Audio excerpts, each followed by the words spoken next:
3ನೆಯ ಅಧ್ಯಾಯದೊಳಗ ಚಿದಾನಂದ ಅವಧೂತರು ಬಹಳ ಅದ್ಭುತವಾಗಿರತಕ್ಕಂತಹ ಚರಿತ್ರೆಯನ್ನ ಸೂಚನಾ ಪದದಲ್ಲಿ ಹೇಳ್ತಕ್ಕಂಥವರಾಗ್ತಾರೆ. ಶೌರ್ಯಮಯ ಮಧು ಕೈಠಬರುಗಳ ಶೌರ್ಯ ರೂಪಿ ಪರಾಂಬೆ ಭುಜಬಲ ಶೌರ್ಯದಿಂ ಸಂಹರಿಸಿದಳು ಗದ ಸುದರ್ಶನಾಸ್ತ್ರದಲ್ಲಿ.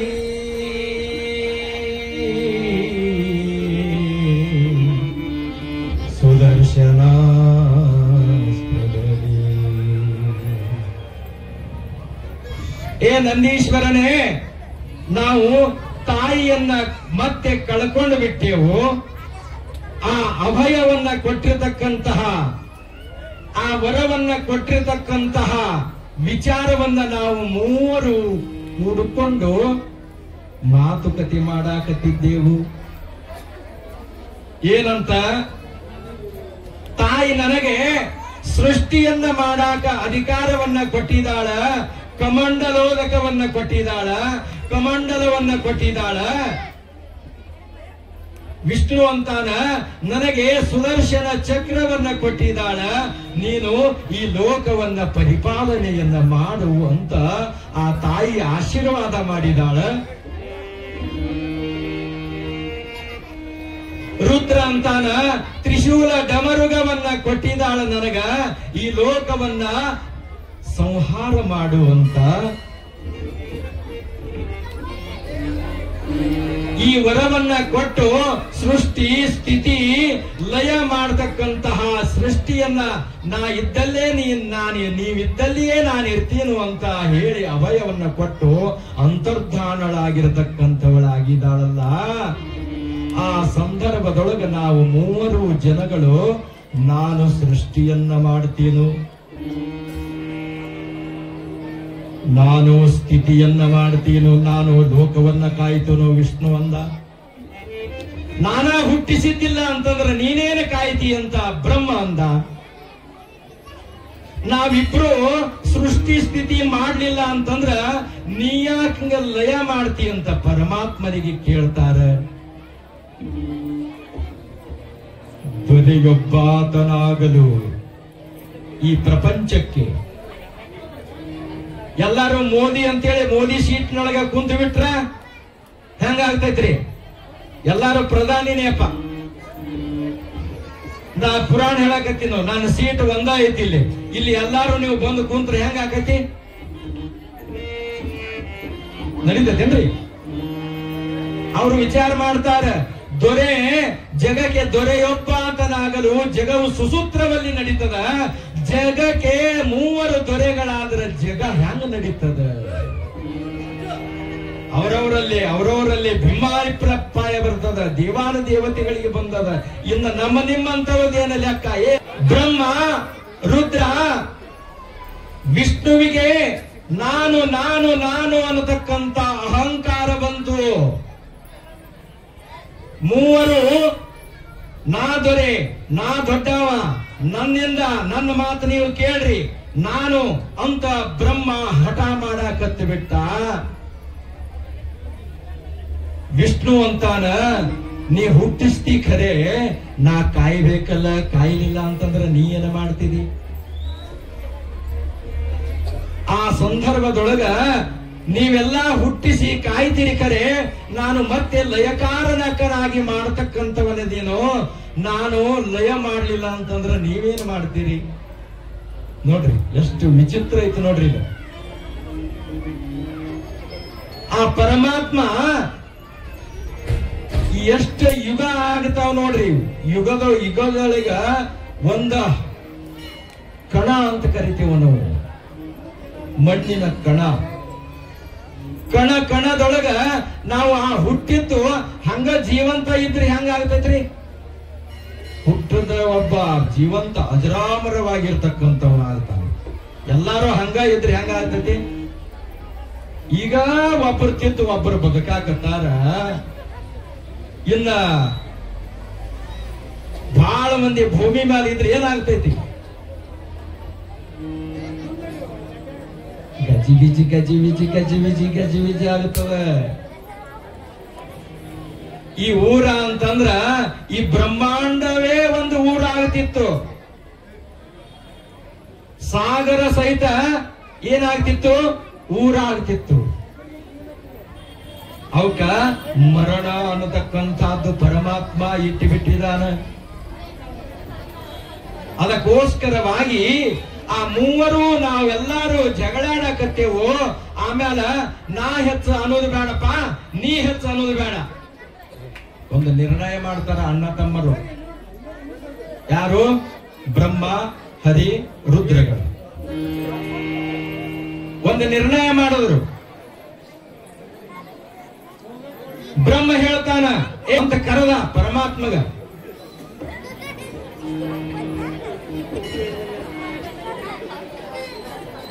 ಒಂದು ನಿರ್ಣಯ ಮಾಡ್ತಾರ ಮೂರು ಜನ ಕೂಡಿ.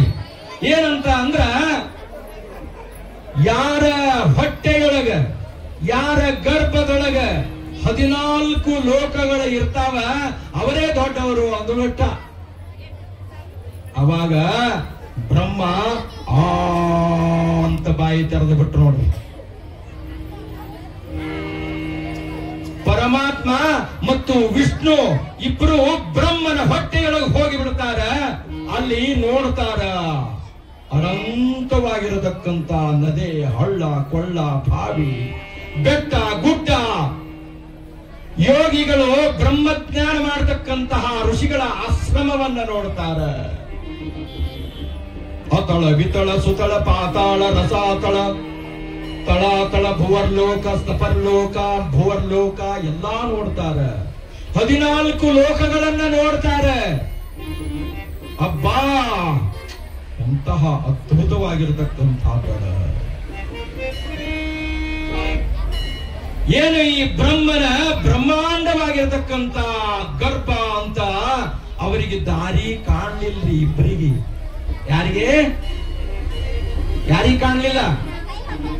ವಿಷ್ಣು ಮತ್ತು ರುದ್ರ ಪರಮಾತ್ಮ ಇಬ್ರು ಬ್ರಹ್ಮನ ಹೊಟ್ಟೆಯೊಳಗೆ ಹೋಗಿದ್ದಾರೆ. ಅವರಿಗೆ ಈ ದಾರಿ ಕಾಣಲಿಲ್ಲ.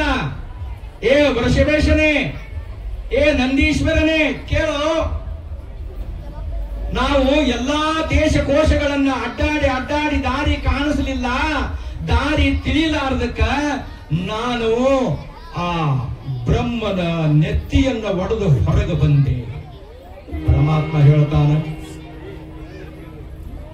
ಆವಾಗ ವಿಷ್ಣುವಿಗೆ ಈ ದಾರಿ ಕಾಣಲಿಲ್ಲ. ಅವನು ಬ್ರಹ್ಮನ ಗುದದ್ವಾರದಿಂದ ಹೊರಗೆ ಬರುತ್ತಾನೆ. ಬ್ರಹ್ಮ ಮತ್ತೆ ಕೇಳ್ತಾನೆ, ನೋಡಿದಿರಲ್ಲವೇ ನನ್ನ 14 ಲೋಕ ನಮ್ಮ ಹೊಟ್ಟೆಯೊಳಗದಾವ, ನಾನೇ ದೊಡ್ಡವ ಅಂತ ಅಂದಾಕ್ಷಣನ ಯಾಕೆ ನಾನು ದೊಡ್ಡವದೇನು ಅಂತ ವಿಷ್ಣು ಅಂತಾನ. ಇನ್ನ ನನ್ನ ಪಾಳೆ ಐತಿ, ನಾನು ಬಾಯಿ ತೆರಿತೀನೋ, ನೀವಿಬ್ರು ಒಳಗೆ ಹೋಗ್ರಿ, ನನ್ನ ಲೋಕಗಳನ್ನ ನೋಡ್ರಿ ಅಂತ ವಿಷ್ಣು ಅಂತ ಬಾಯಿ ತೆರೆದು. ಆ ಸಂದರ್ಭದೊಳಗ ಪರಮಾತ್ಮ ಅಂತಾನೆ, ಯಪ್ಪ ರಗಡಾಗಿ ಹೋಗಿತ್ತು, ಯಪ್ಪ ನನಗೆ ತಿರುಗಾಡಿ ನೀವು ಒಬ್ಬನ ಹೋಗಪ್ಪ. ವಿಷ್ಣು, ಬ್ರಹ್ಮ ನೀವ್ ಒಬ್ಬನ ಹೋಗ್, ನೀ ಹೋದ್ರ ನಾ ಹೋದಂಗ.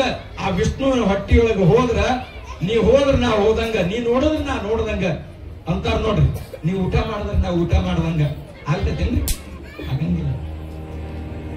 ಆ ಶಿವನಿಗೆ ಸಾಕಾಗಿ ಹೋಯ್ತು. ಏ ತಮ್ಮ, ನೀನ ಹೋಗಪ್ಪ, ನೀ ಹೋದ್ರ ನಾ ಹೋದಂಗ, ನನಗೆ ಸಾಕಾಗಿ ಹೋಗೈತಿ ಅಂತ ಪರಮಾತ್ಮ ಒಂದ್ ಕಡೆ ಹೋಗಿ ಯೋಗ ಧ್ಯಾನದೊಳಗ ಕುಂತ್ಕೊಂಡು ಬಿಟ್ಟ.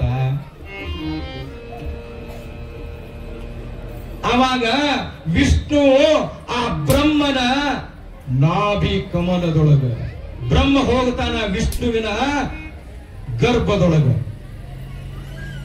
ಆ ಬ್ರಹ್ಮನ ಉದರದೊಳಗ ಹೆಂಗ ಕಾಣ್ತಿತ್ತಲ್ಲ, ಹಂಗ ವಿಷ್ಣುವಿನ ಹೊಟ್ಟಿಯೊಳಗ ಅತಳ, ವಿತಳ, ಸುತಳ, ಪಾತಾಳ, ರಸಾತಳ, ಭುವರ್ಲೋಕ, ಸ್ವರ್ಗಲೋಕ ಇಂತ 14 ಲೋಕಗಳೆಲ್ಲವನ್ನು ಕಂಡು ಬಿಡ್ತಾವ. ಆ ಸಂದರ್ಭದೊಳಗ ಬಾ ಎಂತ ಅದ್ಭುತ ಅದ್ಭುತವಾಗಿರತಕ್ಕಂತ ಲೋಕ ಇದು.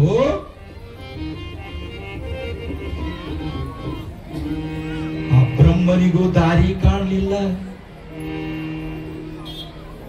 ಬ್ರಹ್ಮನಿಗೂ ದಾರಿ ಕಾಣಲಿಲ್ಲ. ಬ್ರಹ್ಮ ಆ ವಿಷ್ಣುವಿನ ಹೊಕ್ಕಳದೊಳಗಿಂದ ಬಗೆದು ಹೊರಗೆ ಬಂದು ಬಿಡ್ತಾನ. ನಾಭಿ ಕಮಲ ಅಂತ ಕರೀತಾರೆ. ಆ ವಿಷ್ಣುವಿನ ಹೊಕ್ಕಳದಿಂದ ಬ್ರಹ್ಮ ಹುಟ್ಟಿದ. ಗಾಬರಿಯಾಗಿ ನೋಡ್ತಾನ, ನಾಲ್ಕು ದಿಕ್ಕು ನೋಡ್ತಾನ. ಅಯ್ಯೋ, ನಾ ಎಲ್ಲಿ ಬಂದೆ, ಎಲ್ಲಿ ಬಂದೆ, ಎಲ್ಲಿ ಬಂದೆ. ನಾಲ್ಕು ದಿಕ್ಕು ನೋಡ್ದ. ನಾಲ್ಕು ಯುಗಗಳು ಪ್ರಾರಂಭ ಆದವು, ನಾಲ್ಕು ಮುಖಗಳ ಆದು. ಮೇಲೆ ನೋಡಿದ, ಊರ್ಧ್ವ ಮುಖ ಆಯ್ತು. ಏ ಬಸವೇಶನೇ, ಆ ಬ್ರಹ್ಮನು ವಿಷ್ಣುವಿನ ನಾಭಿ ಕಮಲದಿಂದ ಹುಟ್ಟಿರ್ತಕ್ಕಂಥವನಾಗಿದ್ದಾನ. ನಾಲ್ಕು ಮುಖ ಅದು. ಮೇಲೆ ಒಂದು ನೋಡಿದ ಕ್ಷಣನ ನನಗೆ ಒಂದಾನೊಂದು ಕಾಲಕ್ಕ ಅವನ ಗರ್ವಹರಣ ಮಾಡುವಂತ ಸಂದರ್ಭದೊಳಗ ಉಗಿರಿನಿಂದ ಚಿವುಟಿಕೊಂಡು ಆ ಮೇಲೆ ಇರತಕ್ಕಂತಹ ಒಂದು ಮುಖವನ್ನ, ನನ್ನ ಕಮಂಡಲವನ್ನ ಮಾಡಿಕೊಂಡೆ. ಕಾಪಾಲ ಅಂತ ಕರೀತಾರೆ ಅದಕ್ಕೆ. ಆ ಸಂದರ್ಭದೊಳಗ ವಿಷ್ಣು ಯೋಗ ರೂಢನಾಗಿ ಕುಳಿತಿದ್ದಾನ ಆಲದ ಎಲೆಯ ಮೇಲೆ. ಅದೇ ಸಂದರ್ಭದೊಳಗನೆ ದೋಷಿಗಳಾಗಿರತಕ್ಕಂತಹ ಮಧು, ಕೈಠವ ಅನ್ನತಕ್ಕಂತಹ ಘನಘೋರವಾದ ರಾಕ್ಷಸರು ವಿಷ್ಣುವಿನ ಕಿವಿಯೊಳಗಿಂದ, ಎಡಬಲ ಕಿವಿಯಿಂದ ಮಧು, ಕೈಠವ ಅನ್ನತಕ್ಕಂತ ಘನಘೋರವಾಗಿರತಕ್ಕಂತ ರಾಕ್ಷಸರು ಹುಟ್ಟುಕೊಂಡು ಬಿಟ್ರು ನೋಡಿ. ಹುರಿಯ ಮೀಸೆಗಳು, ಖಡ್ಗ, ಕಟಾರಿ, ಧನು, ಬಾಣ, ಶತಶಂಖಿನಿಗಳನ್ನ ಧರಿಸಿಕೊಂಡು, ಹುರಿಯ ಮೀಸೆಗಳನ್ನ ತಿದ್ದಿಕೊಂಡು,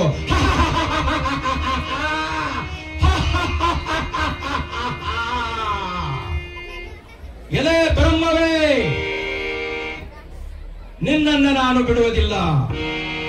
ಹಿಂದೆ ಮಧು ಬರ್ತಾನ, ಮುಂದೆ ಕೈಠವ ಬರ್ತಾನ. ಆ ಬ್ರಹ್ಮನನ್ನ ಆವರಿಸಿಕೊಂಡು ಬಿಡ್ತಾನ. ನನ್ನನ್ನ ಯುದ್ಧದೊಳಗೆ ಗೆಲ್ಲಿಬೇಕು. ಇವ ಬ್ರಹ್ಮ ಮೊದಲೇ ಪುಕ್ಕಲಿಗೆ ಡೀಮ. ಇವನಿಗೆ ಹೋರಾಟ ಮಾಡೋದಾಗಲ್ಲ. ಆ ಸಂದರ್ಭದೊಳಗ ಎಲೆ ನಂದೀಶ್ವರನೇ, ಬ್ರಹ್ಮ ಈಗ ಬರ್ತೀನ ತಡಿ, ಈಗ ಬರ್ತೀನ ತಡಿ ಅಂತ ಹೇಳಿ ಅವ ಓಡ್ಕೋಂತ ಬೆನ್ನ ಹತ್ತಿದ.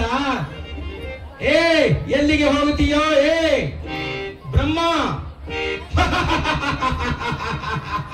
ನಿನ್ನನ್ನ ಬಿಡುವಂಗಿಲ್ಲ. ನಿನ್ನ ರಕ್ತವನ್ನ ಕುಡಿದು ನನ್ನ ಆಹಾರವನ್ನ ಮಾಡ್ಕೊಂತೀನೋ ಅಂತ ಹಿಂದೆ ಮಧು ಬೆನ್ನ ಹತ್ತಿದ, ಮುಂದೆ ಕೈಠವ ಬೆನ್ನ ಹತ್ತಿದ. ಇವರ ಜೊತೆಗೆ ಯುದ್ಧ ಮಾಡೋದು ನನಗಾಗಂಗಿಲ್ಲಪ್ಪ. ಎಲೆ ದೇವಿಯೇ, ನನ್ನನ್ನ ಕಾಪಾಡು, ಆ ವಿಷ್ಣುವಿನನ್ನ ಎಬ್ಬಿಸು ತಾಯಿ ಅಂತ ಮಹಾತಾಯಿಯನ್ನ ಗುಣಗಾನವನ್ನು ಮಾಡ್ತಾ ಇದ್ದಾರೆ. ಬ್ರಹ್ಮ ಆ ಮಹಾತಾಯಿಯ ಸ್ಮರಣೆಯನ್ನ ಮಾಡ್ತಾ ಇದ್ದಾಳೆ. ಓಂ ಹ್ರೂಂಕಾರಿಯೇ ನಮೋ ನಮಃ, ಓಂ ಹ್ರೀಂಕಾರಿಯೇ ನಮ ನಮಃ, ಜ್ವಾಲಾಮುಖಿಯೇ ಜ್ವಾಲಾಕ್ಷಿಯೇ ಕಮಲಾಕ್ಷಿಯೇ ನಮೋ ನಮಃ. ಆ ಸಂದರ್ಭದೊಳಗ ಎಲೆ ದೇವಿಯೇ, ಆ ವಿಷ್ಣುವಿಗೆ ಎಬುಸಮ್ಮ. ಈ ಮಧು ಕೈಟವರ ಸಂಹಾರ ನನ್ನಿಂದ ಆಗಲ್ಲ ತಾಯಿ, ಆ ವಿಷ್ಣುವಿನನ್ನ ಎಪ್ಪಿಸು ತಾಯಿ ಅಂತ ಅಂದಾಕ್ಷಣನ ಆ ಮಹಾದೇವಿಯ ಸ್ಮರಣೆಯನ್ನ ಮಾಡತಕ್ಕಂಥವನಾದ ಬ್ರಹ್ಮ. ಆ ಸಂದರ್ಭದೊಳಗ ಆ ವಿಷ್ಣು ಯೋಗ ರೂಢನಾಗಿ ಕುಳಿತಿದ್ದನಲ್ಲ, ಎದ್ದ. ಏನಾಯ್ತು? ಬ್ರಹ್ಮ ಏನಾಯ್ತು? ಯಪ್ಪ, ನನಗ ಬದುಕಾಕ ಆಗಬಲ್ತು. ಇಲ್ಲಿ ಅದಾರ ನೋಡಗ ಮಧು ಅನ್ನತಕ್ಕಂತಹ, ಕೈಠವ ಅನ್ನತಕ್ಕಂತಹ ಘನಘೋರವಾಗಿರತಕ್ಕಂತ ರಾಕ್ಷಸರು ನನ್ನನ್ನ ಬಿಡಲಾಗ್ಯಾರ. ಯುದ್ಧ ಮಾಡಿ ನನ್ನನ್ನ ಗೆದ್ದು ತೀರಿಸುವ ನಿಮ್ಮ ತೀಟೆಯನ್ನ ಅಂತಂತಾರೆ. ನನ್ನನ್ನು ಸೋಲಿಸು ಅಂತಂತಾರ. ನನಗೆ ಯುದ್ಧ ಮಾಡಕ್ಕಾಗಲ್ತು, ಅದಕ್ಕೆ ನಿನಗೆ ಎಬಸಾಕತ್ತೀನಪ್ಪ, ಹೇಳೋ ವಿಷ್ಣು ಅಂತ ಬ್ರಹ್ಮ ಅಂದ. ಆ ಸಂದರ್ಭದೊಳಗ ಏ ಮಧು ಕೈಟಭ, ಆ ವಿಷ್ಣು ಬಂದು ಮಧು ಕೈಟಭರ ಹತ್ತಿರ, ಏ ನೀವಿಬ್ರು ಎಲ್ಲಿಂದ ಹುಟ್ಟಿದಿರೋ, ಯಾಕೆ ಹುಟ್ಟಿದ್ರಿ? ಸುಮ್ಮನೆ ಈ ಬ್ರಹ್ಮ ನಮ್ಮ ತಮ್ಮನಿಗೆ ಯಾಕೆ ನೀವು ಕಾಟ ಕೊಡಕತ್ತೀರಿ ಅಂತಂದಾಕ್ಷಣನ ಆ ಬ್ರಹ್ಮನ ಬಿಟ್ರು ಅವರು. ಬ್ರಹ್ಮನ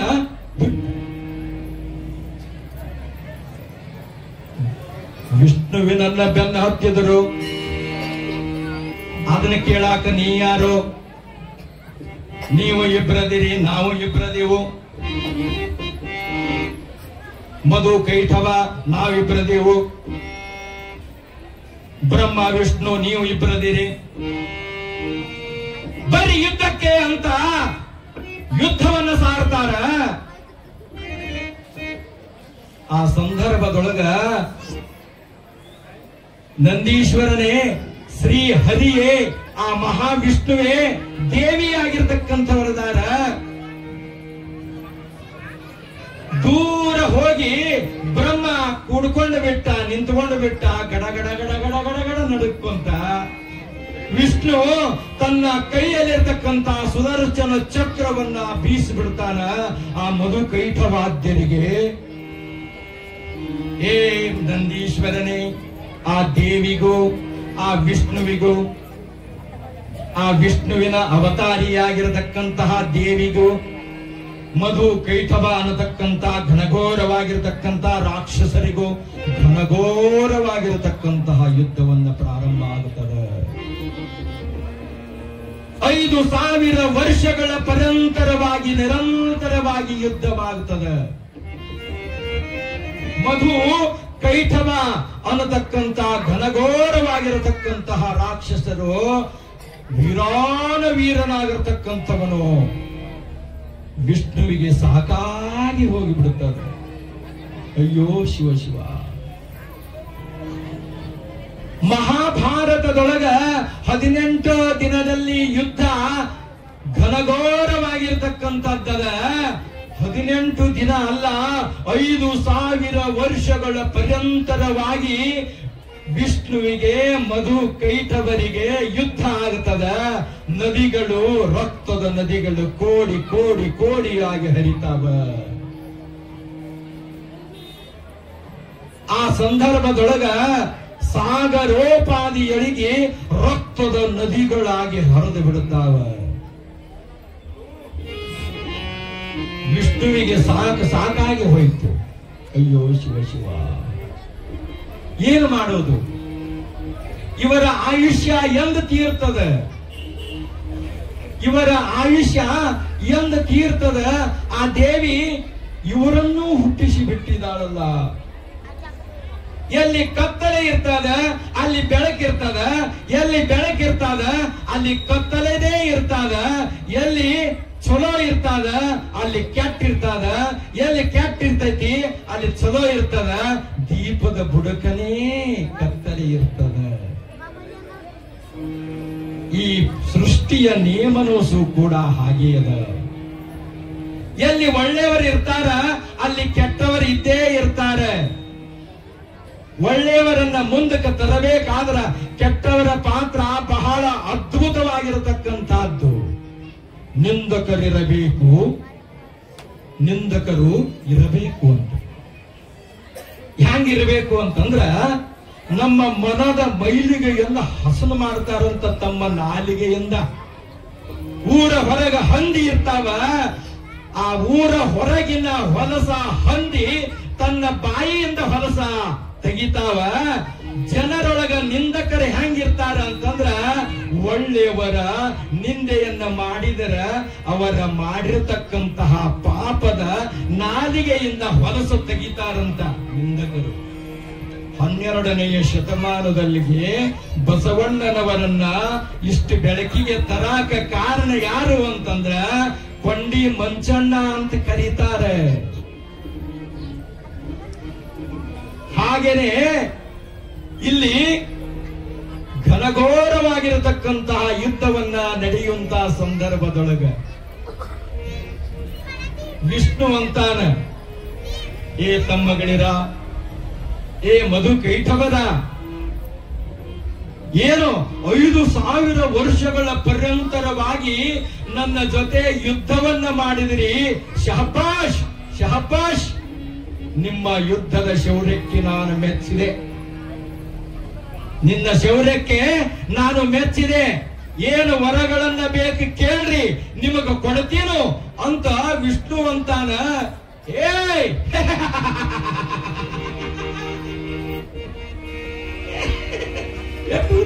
ಇದು ಅವರಿಬ್ಬರು ಗಹಗೈಸಿ ನಗುತ್ತಾರ. ನಾವು ಇಬ್ಬರದೀವೋ, ನಮ್ಮ ಇಬ್ಬರ ಪರಾಕ್ರಮಕ್ಕೆ ನೀ ಒಬ್ಬನೇ ಆಗಿರ್ತಕ್ಕಂಥವನು. ನೀನು ಶೂರನಾಗಿರ್ತಕ್ಕಂಥವನದಿ, ನೀನು ಧೀರನಾಗಿರ್ತಕ್ಕಂಥವನದಿ, ನೀನು ಪರಾಕ್ರಮಿಯಾಗಿರ್ತಕ್ಕಂಥವನದಿ. ನಮ್ಮಿಬ್ಬರ ಧಕ್ಕೆಗೆ ನೀ ಒಬ್ಬನೇ ಎದೆಯನ್ನ ಕೊಟ್ಟಿರ್ತಕ್ಕಂಥವನದೇನೆ. ಶಬಾಷ್ ಶಬಾಷ್, ನಿನ್ನ ಶೌರ್ಯಕ್ಕೆ ನಾನು ಮೆಚ್ಚಿದೆ. ನಿನ್ನ ಶೌರ್ಯಕ್ಕೆ ನಾನು ಮೆಚ್ಚಿದೆ. ನಾವು ಇಬ್ಬರದೀವು, ನೀ ಒಬ್ಬನಾದಿ. ಆದ್ರೆ ನಮ್ಮಿಬ್ಬರ ತಾಕತ್ತ ನಿನ್ನೊಬ್ಬನೊಳಗೆ ಅದ. ನಾವು ಸೋತೇವು. ನಾನು ನಿನಗ ವರ ಕೊಡ್ತೀನು. ಮಧು ಕೈಟವರು ಹೇಳ್ತಾರೆ, ನಾವು ಇಬ್ಬರದೀವು, ನೀ ಒಬ್ಬನಾದಿ. ನಮ್ಮಿಬ್ಬರ ಶೌರ್ಯಕ್ಕೆ ನೀನು ಧಕ್ಕಡೆ ಆಗ್ಲಿಲ್ಲ. 5,000 ವರ್ಷಗಳ ಪರ್ಯಂತರವಾಗಿ ನೀವು ಯುದ್ಧವನ್ನ ಮಾಡಿದಿ ನಮ್ಮ ಜೊತೆ. ನಿನ್ನ ಸಾಹಸಕ್ಕ, ನಿಮ್ಮ ಶೌರ್ಯಕ್ಕೆ ನಾನು ಮೆಚ್ಚಿನಿ. ನಿನಗೇನು ಬೇಕವರ ಕೇಳೋ ಅಂತ ಆ ವಿಷ್ಣುವಿಗೆ ಹೇಳ್ತಾನ. ಆ ಸಂದರ್ಭದೊಳಗ ನಾ ಕೇಳಿದ್ದು ಕೊಡ್ತೀಯಾ? ವಿಷ್ಣು ಅಂತಾನ. ಓಹೋ, ಕೊಟ್ಟ ಮಾತಿಗೆ ತಪ್ಪುವುದು ನಮ್ಮ ರಾಕ್ಷಸಿ ವೃತ್ತಿಯೊಳಗೆ ಇಲ್ಲ. ಹಾಗಾದರೆ ಹರಿಯಲಿ ನಿಮ್ಮಿಬ್ಬರ ಶಿರಸನ್ನ ಅಂದ ಕ್ಷಣನೆ ಸುದರ್ಶನಾಸ್ತ್ರದಿಂದ ಆ ಮಧು ಕೈಠವರನ್ನ ಸಂಹಾರ ಮಾಡತಕ್ಕಂಥವನಾಗ್ತಾನ ಮಹಾವಿಷ್ಣು. ಜಯಮಂಗಲಂ ಜಯ ನಮ ಪಾರ್ವತೇ ಪದೇ ಶಿವ. ಹರಿಯಲಿ ನಿಮ್ಮಿಬ್ಬರ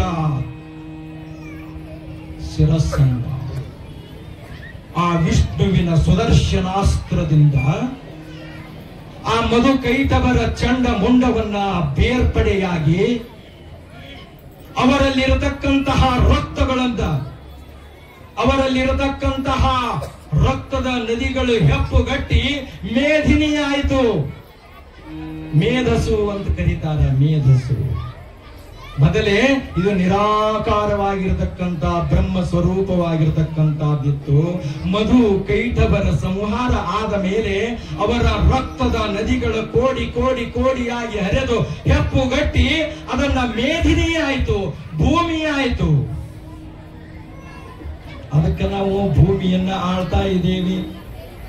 ಇದು ಯಾರ್ದು ಅಂತಂದ್ರ ಮಧು ಕೈಠವರ ಒಂದು ಪುಣ್ಯದ ಫಲದಿಂದ ನಾವು ಭೂಮಿಯನ್ನ ಮಾಡಿಕೊಂಡು ಬಿಟ್ಟಿದ್ದೇವೆ. ಈ ಭೂಮಿ ಹೆಂಗದ ಅಂತಂದ್ರ 12 ನೀರದ, 4 ಅಷ್ಟೇ ಭೂಮಿ ಅದ. ದೂರವಾಗಿ ಸಿಡಿದಿರ್ದ ಅಸ್ಥಿಗಳು, ಎಲುವಿನ ಪುಡಿಗಳು ಸುದರ್ಶನಾಸ್ತ್ರದಿಂದ ಮಧು ಕೈಠವರ ದೇಹದೊಳಗಿರತಕ್ಕಂತ ಎಲುವಿನ ಪುಡಿಗಳೆಲ್ಲವೂ ಸೇರಿ ದೊಡ್ಡ ದೊಡ್ಡ ಗುಡ್ಡಗಳಾದವು, ಛಿದ್ರಗಳಾಗಿ ಹೋದವು, ಬೆಟ್ಟ ಗುಡ್ಡಗಳಾದವು, ನದಿಗಳಾದವು. ಅಲ್ಲಿ ಕರಿ ಮಣ್ಣಾಯ್ತು, ಕೆಂಪು ಮಣ್ಣಾಯ್ತು, ಬೂದು ಮಣ್ಣಾಯ್ತು, ಮಸಾರಿ ಮಣ್ಣಾಯ್ತು, ಎರಿ ಮಣ್ಣಾಯ್ತು. ಇವೆಲ್ಲವೂ ಕೂಡ ಮಧು ಕೈಠವರ ರಕ್ತದ ಹೆಪ್ಪುಗಟ್ಟುವಿಕೆಯಿಂದ ಆಗೈತಿ. ನಂದೀಶ್ವರನೇ ಕೇಳು ಅಂತ ಚಿದಾನಂದಾತ್ಮ ಗುರುವರರನ್ನ ಆ ಪರಮಾತ್ಮ ನಂದೀಶ್ವರನಿಗೆ ಹೇಳ್ತಕ್ಕಂಥವನಾಗ್ತಾನ. ಈ 3ನೆಯ ಅಧ್ಯಾಯದೊಳಗೆ ಇರತಕ್ಕಂತಹ ಈ 4ನೆಯ ಅಧ್ಯಾಯ ಹೆಂಗ ಅದ ಅಂತಂದ್ರ ಚಿದಾನಂದ ಅವಧೂತರು ಹೇಳತಕ್ಕಂಥವರಾಗುತ್ತಾರೆ. ಏನು ಅಂತಂದ್ರ ದುಷ್ಟ ಮಹಿಷಾಸುರನ ಬಲವನ್ನು ಶಿಷ್ಟಳೆನಿಪ ಪರಾಂಬೆ ಬಹು ಉತ್ಕೃಷ್ಟ ರೌದ್ರದಿ ಸಂಹರಿಸಿದಳು ಸುರರು ಹರುಷಿಸಲು. ಈ 4ನೇ ಅಧ್ಯಾಯದ ಒಂದು ಸೂಚನೆ. ಇಲ್ಲಿ ಹಿಂದೆ ಬ್ರಹ್ಮ ವಿಷ್ಣು ರುದ್ರರು ಆ ಮಧುಕೈಟವರನ್ನ ಸಂಹಾರ ಮಾಡಿದಾಗ, ವಿಷ್ಣು ಸಂಹಾರ ಮಾಡಿದಾಗ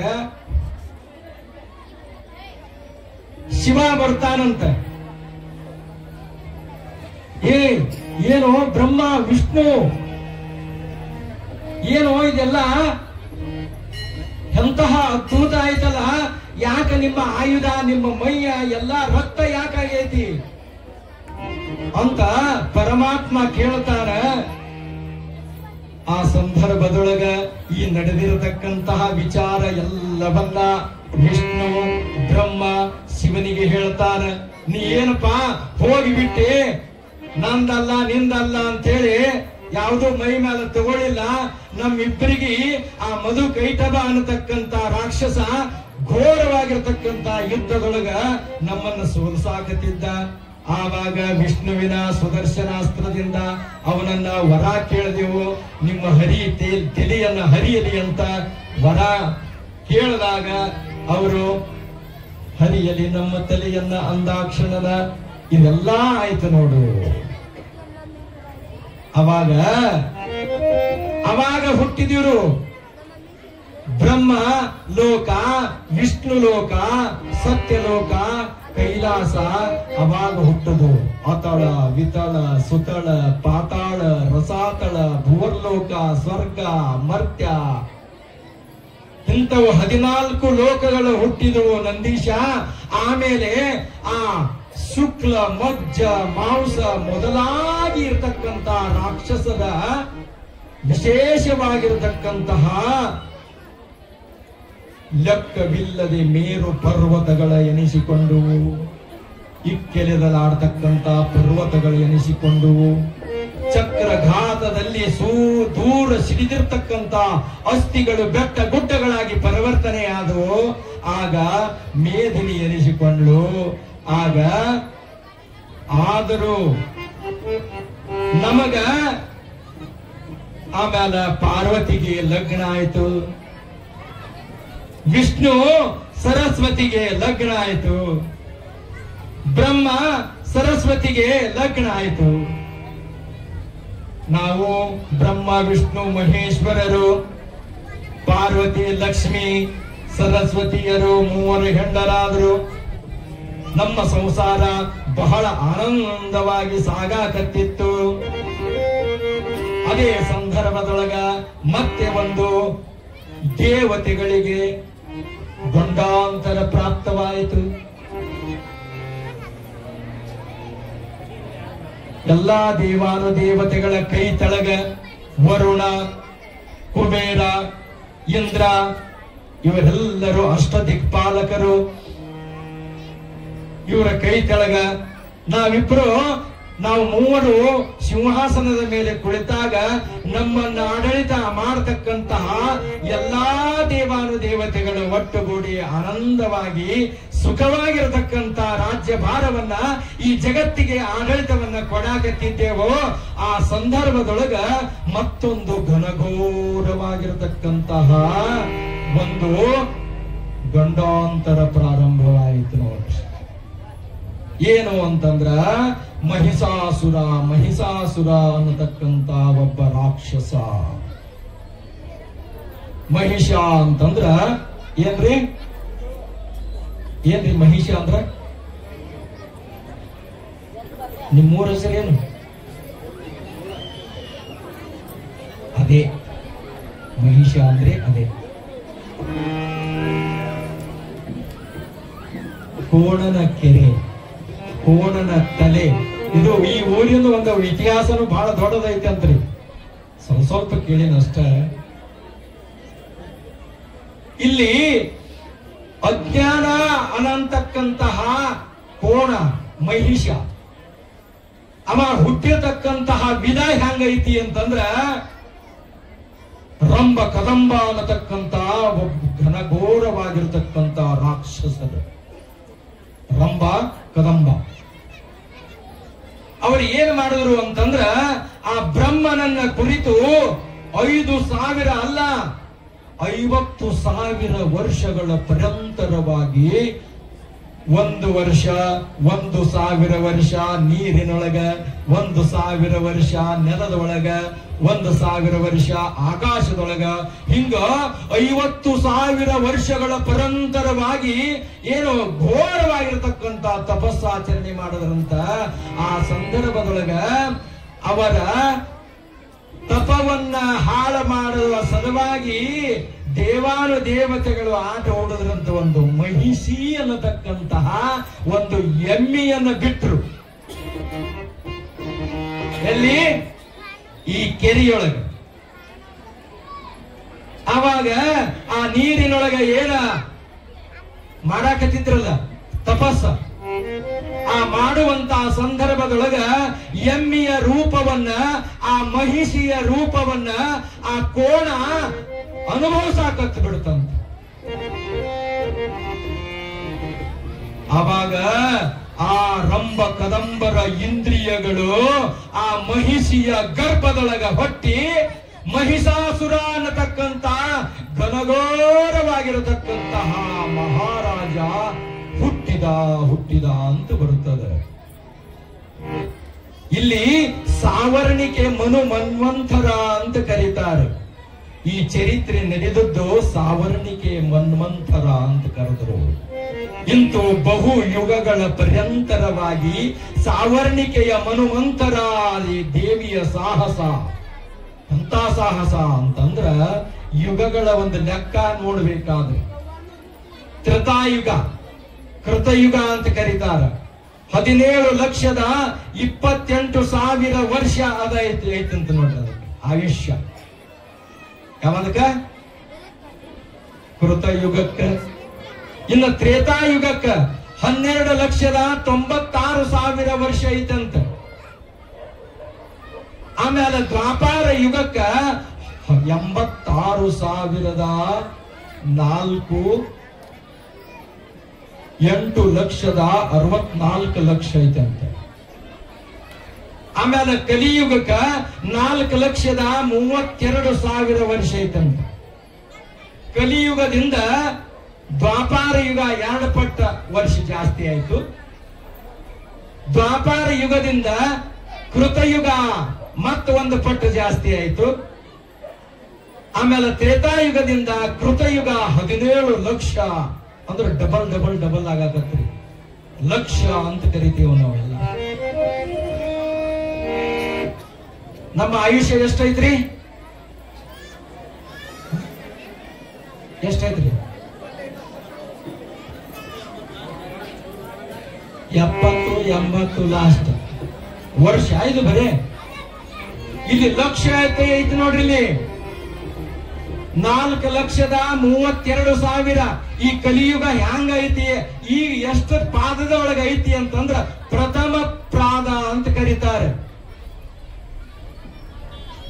ವೈದಿಕರು ಸಂಕಲ್ಪ ಮಾಡುವಾಗ ಶಿವ ಶಿವ ಶಂಭೋರಾಜ್ಞಾಯ ಪ್ರವರ್ತಮಾನಸ್ಯ ಆದ್ಯ ಬ್ರಹ್ಮಣೋ ದ್ವಿತೀಯ ಪರಾಬ್ದೆ ಶ್ವೇತ ವರಾವ ಕಲ್ಪೆ ಮನ್ವಂತರೆ ಕಲಿಗೆ ಪ್ರಥಮ ಪಾದೆ ಅಂತಂದ್ರೆ ಬರೀ ಈಗ 5,000 ವರ್ಷ ಆಗೈತೆ ಅಷ್ಟ. ಎಷ್ಟಾಗೈತ್ರಿ? 5,000 ವರ್ಷ. ಇನ್ನ ಎಷ್ಟೈತಿ? 4 ಲಕ್ಷ ವರ್ಷ ಈ ಕಲಿಯುಗಕ್ಕ ಆಯುಷ್ಯ ಅದ. ಪ್ರಥಮ ಪಾದದೊಳಗ ನಾವು ಅದೇವೋ. ನಮ್ಮ ಜೀವನ ಎಷ್ಟು ಜನ ಎಷ್ಟು ದಿವಸ ಯಾವ ಊರಾಗೋ ಹ್ಯಾಂಗೋ ಯಾರ್ಯಾರ ಗರ್ಭದೊಳಗ ಹುಟ್ಟಿ ಬರ್ತೇವೋ ಏನೋ ಗೊತ್ತಿಲ್ಲ. ಕಲಿಯುಗದೊಳಗಿನ ಏನೋ ಕ್ರಿಮಿ ಕೀಟ ಜಂತುಗಳಾಗಿ ಹುಟ್ಟಿ ಬರ್ತೇವೋ. 84 ಲಕ್ಷ ಜೀವರಾಶಿಗಳನ್ನ ಯಾವ ಗರ್ಭದೊಳಗೆ ಹುಟ್ಟಿ ಬರ್ತೇವೋ ಏನೋ ಗೊತ್ತಿಲ್ಲ.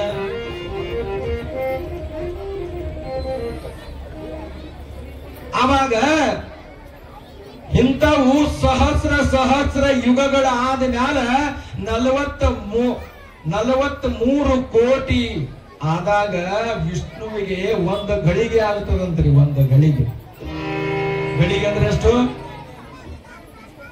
ಗಳಿಗೆ ಫಳ ಅಂತ ಕರೀತಾರ್ರಿ, ಪ್ರಹರ ಅಂತ ಕರೀತಾರ, ನಿಮಿಷ ಅಂತ ಕರೀತಾರ. ಆವಾಗ ಇಂಥವು 43 ಲಕ್ಷದಂತೆ 12 ಲಕ್ಷ ಬಾರಿ ತಿರುಗಿದಾಗ ಶಿವನಿಗೆ 1 ನಿಮಿಷ ಆಗುತ್ತದಂತ ನೋಡ್ರಿ. ಹೆಂಗಿರ್ಬೇಕು? ಯುಗಗಳ ಪರಿಕಲ್ಪನೆ ಹೇಳಾಗತ್ತೀನಿ ನಾ ನಿಮಗೆ. ಆಮೇಲೆ ಇಂಥವು 100 ವರ್ಷವಾದಾಗ ಒಂದು ಮಹಾಪ್ರಳಯ ಆಗ್ತದಂತ. ಅವು 71 ದಿವ್ಯ ಯುಗಗಳಾದ ಮ್ಯಾಲ ಒಂದು ಮನುವಿನ ಆಳ್ವಿಕೆ ಆಗ್ತದ. ಮನು ಅಂತ ಕರೀತಾರೆ. ಇದು ಯಾವ ಮನ್ವಂತರ? ಇದು ಯಾವ ಮನ್ವಂತರ? ಶ್ರೀ ಶಾಲಿವಾಹನ ಸೆಕೆ.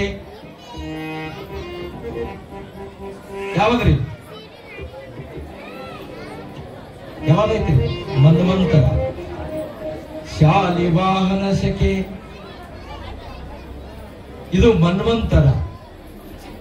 ಇಲ್ಲಿ ನಡೆದಿರತಕ್ಕಂತಹದ್ದು ಎಷ್ಟೋ ಯುಗಗಳ ಪರ್ಯಂತರವಾಗಿ ನಡೆದಿರತಕ್ಕಂತಹ ಈ ಚರಿತ್ರೆ ಮನುವಿನ ಆಳ್ವಿಕೆ ಆದ ಮ್ಯಾಲ ಇಂತಹ 14 ಮನುಗಳು ಉತ್ಪನ್ನರಾಗಿ ಹೋಗ್ಯಾರಂತ. ಅದಕ್ಕ ಕೊನೆಗೊಂಡ ಆದ ಮ್ಯಾಲ ಒಂದು ಸೃಷ್ಟಿ ನಾಶ ಆಗ್ತದೆ. ಇಂತಹದ್ದು ಸಾವರ್ಣಿಕೆಯ ಮನು ಅನ್ನತಕ್ಕಂತಹ ಒಬ್ಬ ಮನ್ವಂತರ ಆಳ್ವಿಕೆಯೊಳಗ ರಂಭ ಕದಂಬ ರಾಕ್ಷಸರಿಂದ ಹುಟ್ಟಿರತಕ್ಕಂತಹ ಮಹಿಷಿಯ ಹೊಟ್ಟೆಯಲ್ಲಿ ಹುಟ್ಟಿರತಕ್ಕಂತ ಮಹಿಷಾಸುರ ಅನ್ನತಕ್ಕಂತ ಒಬ್ಬ ಮಹಾರಾಕ್ಷಸ ಬ್ರಹ್ಮನನ್ನ ಕುರಿತು ತಪಸ್ಸನ್ನಾಚರಣೆಯನ್ನ ಮಾಡಿದ. ಓಂ ಬ್ರಹ್ಮದೇವಾಯ ನಮಃ, ಓಂ ಬ್ರಹ್ಮದೇವಾಯ ನಮಃ. ಹೀಗೆ ಎಷ್ಟೋ ವರ್ಷಗಳ ಪರ್ಯಂತರವಾಗಿ ಬ್ರಹ್ಮನನ್ನ ಕುರಿತು ತಪಸ್ಸನ್ನ ಆಚರಣೆ ಮಾಡಿದಾಗ ಬ್ರಹ್ಮ ಆ ಮಹಿಷಾಸುರನನ್ನ ಕೇಳ್ತಾನ, ಅಪ್ಪ ನಿನಗೇನು ವರ ಬೇಕು? ನಿನ್ನ ಭಕ್ತಿಗೆ ನಾನು ಮೆಚ್ಚಿರ್ತಕ್ಕಂಥವನಾಗಿದೆ. ಎಲ್ಲಾ ರಾಕ್ಷಸರು ಬೇಡಿದ್ದು ಇದನ್ನ, ನನಗೆ ಸಾವು ಬರಬಾರದು ಅಂತ ಎಲ್ಲಾ ರಾಕ್ಷಸರು ಬೇಡಿದ್ದಾರೆ. ಒಬ್ರೇ ಇಬ್ರೇ? ಎಲ್ಲರೂ ತಮ್ಮ ಸ್ವಾರ್ಥಗೋಸ್ಕರವಾಗಿ ಮೊದಲ ಆ ಪರಮಾತ್ಮನ ಜೊತೆಗೆ, ಆ ಮಹಾ ತಾಯಿಯ ಜೊತೆಗೆ ಅನೋನ್ಯವಾಗಿರತಕ್ಕಂತಹ ಸಂಬಂಧವನ್ನ ಬೆಳೆಸಿಕೊಂಡು ಹಠವಾದಿ ಪುತ್ರ, ಚಟಗಾರ ಪುತ್ರ ಹುಟ್ಟಿದಾನ. ಅವನನ್ನ ಕೊಲ್ಲಬೇಕು, ಸಾಯಿ ಹೊಡಿಬೇಕು, ಏನು? ಅವನು ಕೂಡ ಆ ಮಹಾತಾಯಿಯ ಕೆಟ್ಟದಾಗಿರ್ತಕ್ಕಂಥ ಪುತ್ರನೇ ಮಹಿಷಾಸುರ. ಬ್ರಹ್ಮ ವಿಷ್ಣು ಮಹೇಶ್ವರರು ಕೂಡ ಒಳ್ಳೆಯ ಪುತ್ರರು. ನೋಡ್ರಿ, ಒಂದು ಮನೆಯೊಳಗ ಒಬ್ಬ ಚಲೋ ಇರ್ತಾನ, ಒಬ್ಬ ಕೆಟ್ಟ ಇರ್ತಾನ. ಹಾಗೇನೆ ದೇವಿಯ ಗರ್ಭದಿಂದ ಹುಟ್ಟಿರ್ತಕ್ಕಂತಹ ಮಹಿಷಾಸುರನು ಕೂಡ ಹಠವಾದಿ ಮಗ.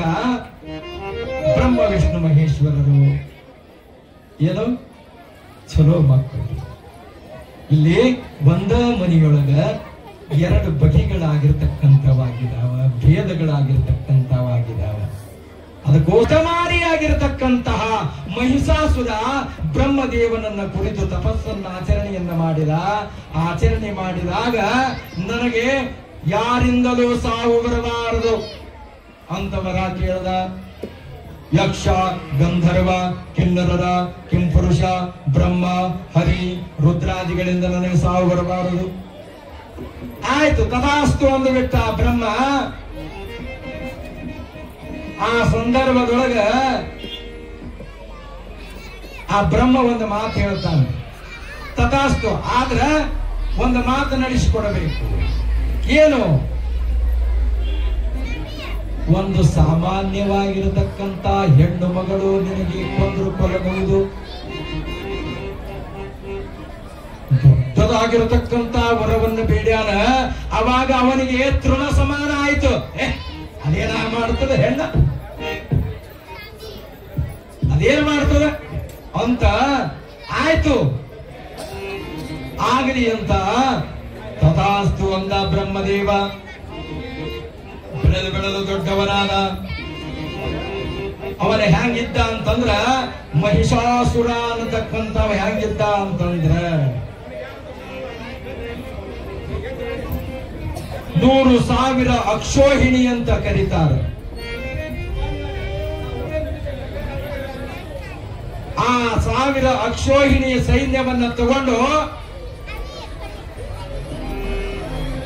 ಇಂದ್ರನ ಐರಾವತವನ್ನ ತನ್ನಲಾಗಿಸಿಕೊಂಡ. ಆಮೇಲೆ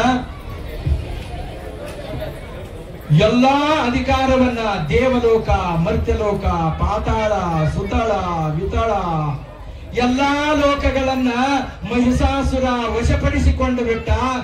ತಾನೇ ಬ್ರಹ್ಮನಾಗಿ ಬಿಟ್ಟ, ತಾನೇ ಸೂರ್ಯನಾದ, ತಾನೇ ವರುಣನಾದ, ತಾನೇ ಕುಬೇರನಾದ.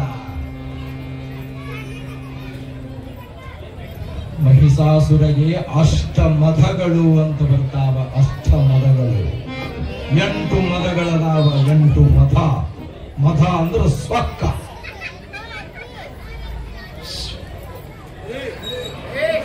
ಆ 8 ಸ್ವಕ್ಕುಗಳು ಅವನಲ್ಲಿ ಅಡಕವಾಗಿದ್ದು.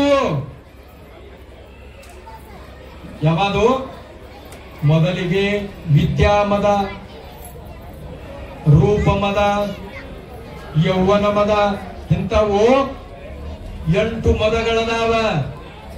ಆ 8 ಮದಗಳು ಅವನಲ್ಲಿ ಅಡಕವಾಗಿದ್ದವು. ಈ ಒಂದೇ ಒಂದು ಇರ್ಲಿ ನಮ್ ಕಡೆ, ಯಾವುದು ಬಹಳ ಬೇಡ. ಒಂದೇ ಒಂದು ಇರ್ಲಿ. ಏನಿರ್ಬೇಕು? ಯೌವನ ಮದ ಇತ್ತು ಅಂತಂದ್ರೆ. ಯೌವನ ಅಂತಂದ್ರ ಯೌವ ಅನ್ನಾಕ ಅವರಿಗೆ ಮನಸ್ಸಾಗಂಗಿಲ್ಲ ಅಂತ ಹಣದಂತ ತಾಯಿಗೆ ಯೌವನದೊಳಗ. ಇನ್ನ ರೂಪ ಮದ ಇತ್ತು ಅಂತಂದ್ರ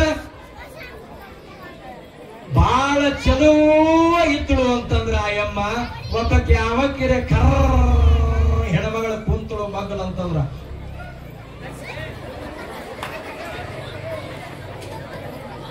ಮಕ್ಕಳು ಕುಂದ್ರಾಕ ನಾಚಿಕೆ ಪಡೆಯುವಂತಾರ. ಹೌದಲ್ರಿ? ಇಲ್ಲೇನ ಹಂಗಿಲ್ರಿ ಅವ ಆ ಕಡೆ ನಮ್ಮ ಕಡೆ. ಡಬಲ್ ಡಿಗ್ರಿ ವಿದ್ಯಾ ಮಧ, ಡಬಲ್ ಡಿಗ್ರಿ, ಡಿಗ್ರಿ ಮೇಲೆ ಡಿಗ್ರಿ. ಅವ ದೊಡ್ಡ ವಿದ್ಯಾವಂತ ಆದ ಅಂತಂದ್ರ ಅವನಿಗೆ ಮಧ ಅಂತ ಬರ್ತದ, ಸ್ವಕ್ಕು ಅಂತ ಬರ್ತದ. ಅಂತಾವು ಮಹಿಷಾಸುರನಿಗೆ ಅಷ್ಟ ಮದಗಳು ಆವರಿಸಿಕೊಂಡು ಬಿಟ್ಟಿದ್ದುವು. ಆ ಸಂದರ್ಭದೊಳಗ ದೇವತೆಗಳೆಲ್ಲಾ ಅಧಿಕಾರವನ್ನ ಕಸಿಕೊಂಡು ಇಂದ್ರನು ಆ ಮಹಿಷಾಸುರನ ಸಿಂಹಾಸನದ ಕಂಬಕ್ಕೆ ಕಟ್ಟಿ ಒದಿತಾ ಇದ್ರಂತ. ಆವಾಗ ಇಂದ್ರ ನೊಂದು ಬಿಟ್ಟ. ಅಯ್ಯೋ, ಹೇಗೆ ಮಾಡ್ಬೇಕಿನ್ನ? ಈ ಮಹಿಷಾಸುರನ ಹಾವಳಿ ಬಹಳ ಆಗೈತಿ. ಏನು ಮಾಡಬೇಕು ಅಂತ ರುದ್ರ ಅವನ ಹತ್ರ ಬಂದರು, ಯಮ ಅವನ ಹತ್ರ ಬಂದರು, ವರುಣನ ಹತ್ರ ಬಂದರು, ಕುಬೇರನ ಹತ್ರ ಬಂದರು. ಎಲ್ಲಾ ದೇವಾನು ದೇವತೆಗಳು ಕೂಡಿಕೊಂಡು ಪರಮಾತ್ಮನ ಹತ್ತಿರ ಬರ್ತಾರ. ಯಾಕೆ ಬಂದ್ರಿ, ಏನಾಗೈತಿ ಅಂದಾಕ್ಷಣನ ಹಿಂಗ ಮಹಿಷಾಸುರನ ಹಾವಳಿ ಬಹಳ ಆಗೈತಿ, ಏನು ಮಾಡಬೇಕು ಅಂದಾಕ್ಷಣನ ನನ್ನಿಂದ ಬಗೆಹರಂಗಿಲ್ಲ, ಹೋಗೋನು ನಡ್ರಿ ವೈಕುಂಠಕ್ಕ. ಅವಾಗ ಕ್ಷೀರಸಾಗರದೊಳಗ ಲಕ್ಷ್ಮಿಯ ಪಾದವನ್ನ ಒತ್ತುವಂತ ಕುಂತಿದ್ದಳು. ಶಿರಸ ಶಯನ ರೂಪವಾಗಿರತಕ್ಕಂತ ಶೇಷಾಶಯನ ಆಗಿರತಕ್ಕಂತ ವಿಷ್ಣುವಿನ ಮನಕೊಂಡಿದ್ದ ಕ್ಷೀರಸಾಗರದೊಳಗ. ಅವಾಗ ಶಿವ ಬಂದ, ಬ್ರಹ್ಮ ಬಂದ. ಓಡಿ ಓಡಿ ಓಡಿ ಓಡಿ ಒಬ್ಬೊಬ್ಬರು ತಮ್ಮ ತಮ್ಮ ಭುಜವನ್ನ ಅಪುವಂತಾರ. ಅಣ್ಣ ನೀ ಆರಾಮದಿಯನು, ತಮ್ಮ ನೀ ಆರಾಮದಿಯನು? ಯಾಕೋ ಎಲ್ಲಾ ದೇವತೆಗಳು ಬಂದಿರಲ್ಲ, ಎಲ್ಲಾ ಮುಖ ಸಪ್ಪಗ್ ಮಾಡ್ಕೊಂಡು ಬಂದಿರಲ್ಲ, ಎಲ್ಲಾ ಮುಖ ಕಂದು ಹೊಡೆದೈತಲ್ಲ, ಏನಾಗೈತಿ ಅಂತ ಆ ಬ್ರಹ್ಮ ಮತ್ತು ರುದ್ರನನ್ನ ಕೇಳ್ತಾನ. ವಿಷ್ಣು ಕ್ಷೀರಸಾಗರದೊಳಗ ಆ ಸಂದರ್ಭದೊಳಗೆ ಏನು ಹೇಳೋದೈತಿ, ಮಹಿಷಾಸುರ ಅನ್ನತಕ್ಕಂತ ಘನಘೋರವಾಗಿರ್ತಕ್ಕಂತ ರಾಕ್ಷಸ ನಮ್ಮ ಎಲ್ಲಾ ಅಧಿಕಾರವನ್ನ ಕಸಿಕೊಂಡು ಬಿಟ್ಟಿದ್ದಾನೆ. ಅವನೇ ಆಳ್ವಿಕೆಯನ್ನ ಮಾಡಾಕತ್ತಿ ಬಿಟ್ಟಿದ್ದಾನ. ಅವ ಏನ್ ಹೇಳ್ತಾನದೇ ಖರೆ ಆಗೈತಿ ಅಂತಂದಾಕ್ಷಣ ಆ ವಿಷ್ಣು ಕೋಪಾತೃಪ್ತನಾಗಿರ್ತಕ್ಕಂತಹ ಸಿಟ್ಟು ಬರ್ತದೆ ನೋಡ್ರಿ. ಎಲ್ಲಾ ದೇವಾನುದೇವತೆಗಳು ಸಿಟ್ಟಿನಿಂದ ಬರ್ತಾರೆ.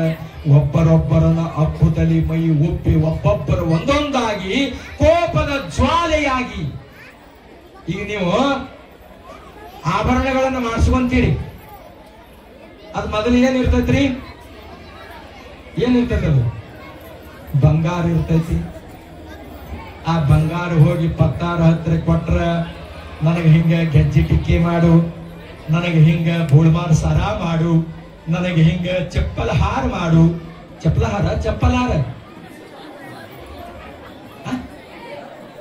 ಯಾವಾಗ್ರಿ? ಅದು ಗೊತ್ತಿಲ್ಲ. ಆ ಬಂಗಾರ ಕೊಟ್ಟಾಗ ನೀವು ವಿಧ ವಿಧವಾಗಿರ್ತಕ್ಕಂಥ ಆಭರಣಗಳನ್ನೇನು ಮಾಡಿಸ್ಬಂತಿರಲ್ಲ, ಹಂಗ ಎಲ್ಲಾ ದೇವಾನುದೇವತೆಗಳು ಕೂಡಿರತಕ್ಕಂತ ಒಂದು ಬಂಗಾರ ಅಲ್ಲಿ ವಿಧವಾಗಿರತಕ್ಕಂತ ಆಭರಣ ಅಂತಂದ್ರ ಆ ದೇವಿಯ ಜ್ವಾಲೆಯಾಗಿ ಪರಿವರ್ತನೆಯಾಗಿಬಿಟ್ಲು. ಕ್ರೋಧದ ಜ್ವಾಲೆಯಾಗಿ ದೊಡ್ಡದಾಗಿರತಕ್ಕಂತ ಪರ್ವತಾಕಾರವಾಗಿ ಒಬ್ಬ ಸ್ತ್ರೀ ರೂಪವಾಗಿ ಧರಿಸಿಕೊಂಡು ಬಿಟ್ಲು. ಎಲೆ ನಂದೀಶ್ವರೇ, ನಾನು ಆ ದೇವಿಗೆ ಪಾಶುಪದಾಸ್ತ್ರವನ್ನು ಕೊಟ್ಟೆ, ಡಮರು ಢಕ್ಕೆಯನ್ನು ಕೊಟ್ಟೆ, ವಿಶ್ವಕರ್ಮ ಕೊಡ್ಲಿಯನ್ನು ಕೊಟ್ಟ. ನನ್ನ ಈ ಕೂದಲು ಅನ್ನೋತಕ್ಕಂಥದ್ದು ಆ ದೇವಿಗೆ ಕೊಟ್ಟೆ. ನಾನಾ ದೇವತೆಗಳು ನಾನಾ ಆಭರಣಗಳನ್ನ ಕೊಟ್ಟರು. ನಾನಾ ವಿಧಗಳಾಗಿರ್ತಕ್ಕಂತಹ ಶೇಷನಾಗ ಮಣಿಗಳೆಲ್ಲರೂ ಆ ಮಹಾದೇವಿಯ ಹಣೆಗೆ ಅಕ್ಷತೆಯನ್ನ ಇಟ್ಟು ಜಯ ಜಯತು ಜಯ ಜಯತು ಜಯ ಜಯತು ಮಹಾದೇವಿಯೇ, ಮಹಾಕಾಳಿಯೇ, ಮಹಾ ಸರಸ್ವತಿಯೇ, ನಿನಗೆ ನಮೋ ನಮೋ ನಮೋ ನಮೋ ಅಂತ ಆ ಮಹಾದೇವಿಯ ಪ್ರಾರ್ಥನೆಯನ್ನ ಮಾಡ್ಕೊಂತ ಜಯಘೋಷವನ್ನ ಮಾಡ್ತಕ್ಕಂಥವರಾಗ್ತಾರೆ. ಆ ಸಂದರ್ಭದೊಳಗ ಶಕ್ತ ಹುತಾಶನೂ ಆಗಿರತಕ್ಕಂತಹ ಇತ್ತರೆಲ್ಲರೂ ಭೂಷಣದ ಹಸ್ತ ಕಂಕಣ ಪದಕ ಕೇಯೂರ ಕುಂಡಲ ಮಣಿ ಮುಕುಟ ದಂಡೆಗಳೆಲ್ಲವನ್ನ ಇಟ್ಟುಬಿಟ್ರು ದೇವಾದಿ ದೇವತೆಗಳು. ಆವಾಗ ಝೇಂಕಾರ ಮಾಡ್ಕೊಂತ ಬಯಲಿನೊಳಗ ಒಂದು ವೈರಾಗ್ಯ ಅನ್ನತಕ್ಕಂತ ಸಿಂಹವನ್ನ ಎದುರಿಗೆ ಬಂದು ನಿಂತು ಆ ಮಹಾತಾಯಿ ಆ ಸಿಂಹದ ಮೇಲೆ 1000 ತೋಳಿನಿಂದ ಖಡ್ಗ, ಹಲಗೆ, ಗದ, ತ್ರಿಶೂಲ, ಬಿಲ್ಲು, ಬಾಣ, ಗದೆ, ಬರ್ಚಿ ಎಲ್ಲಾ ಆಯುಧಗಳನ್ನ ಧರಿಸಿಕೊಂಡು